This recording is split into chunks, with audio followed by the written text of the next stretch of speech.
গোপালগঞ্জের কোঠালীপাড়ায় বাঁশচাপায় মনিরুজ্জামান পালোয়ার নামক দুই সন্তানের জনক এক ব্যবসায়ী নিহত হয়েছে। সে মাদারীপুরের কালকিনির ভবানীপুর গ্রামের আলী হোসেন পালোয়ারের ছেলে। আমাদের কোঠালীপাড়ার প্রতিনিধি শাহ আলম মিয়া জানায়, আজ বুধবার বিকাল 3:30টায় পয়সারহাট গোপালগঞ্জ সড়কের ওয়াবদার হাট নামক স্থানে এই দুর্ঘটনা ঘটে। প্রত্যক্ষদর্শী সূত্রে জানা যায়, নিহত ব্যবসায়ী নিজ মোটরসাইকেল যোগে বরিশালের দিকে যাচ্ছিল। উল্টো দিক থেকে আসা একটি দ্রুতগতির বাস তাকে চাপা দিয়ে পালিয়ে যায়। পথচারীরা আহতকে উদ্ধার করে চিকিৎসার জন্য কোটালীপাড়া হাসপাতালে নিয়ে এলে কর্তব্যরত চিকিৎসক মৃত ঘোষণা করেন। নিহতের বোন জামাই হামিদুজ্জামান জানান, মনি ঢাকা চকবাজারে একজন ব্যবসায়ী ঈদে বাড়ি এসেছে। আজ ঘাগর বাজার এসে ব্যবসায়িক কাজ সম্পন্ন করে বাড়ির উদ্দেশ্যে রওনা হয়েছিল।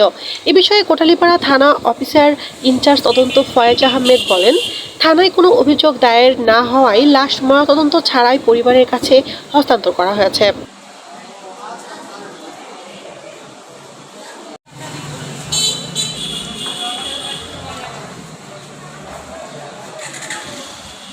পড়ার বাড়ি কয় ডেমলা তো এটা কইছে ডেমলা না